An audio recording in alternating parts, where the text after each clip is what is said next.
ایک ایسا گھر ہے جس میں انسان اپنی ماں کے ساتھ یا اپنی بہنوں کے ساتھ رہتا ہے، کیسے گھر میں داخل ہونے کی اجازت لینی ہے؟ یعنی محرم رشتہ داروں کے پاس بھی داخل ہونے کی اجازت لینا ضروری ہے۔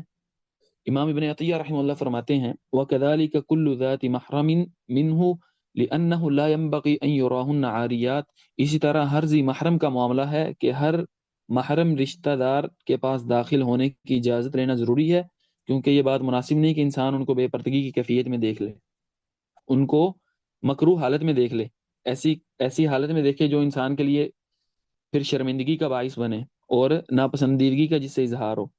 تو محرم رشتہ داروں کے پاس داخل ہونے کی بھی اجازت لینا ضروری ہے، جیسا کہ ایک روایت ہے، اور یہ مرسل روایت ہے، اور بعض مرسل روایات بھی مقبول ہوتی ہیں، اور یہ ان مقبول مراسیل روایات میں سے ہے۔ ایک شخص نے اللہ کے نبی صلی اللہ علیہ وسلم سے پوچھا، اے اللہ کے نبی صلی اللہ علیہ وسلم، کیا میں اپنی ماں کے پاس داخل ہونے کی اجازت طلب کروں؟ آپ نے فرمایا ہاں، اپنی والدہ کے پاس بھی آنا ہے تو اجازت طلب کرو۔ وہ شخص کہنے لگا میں ان کے ساتھ اسی گھر میں رہتا ہوں۔ آپ نے فرمایا اجازت لینا ضروری ہے۔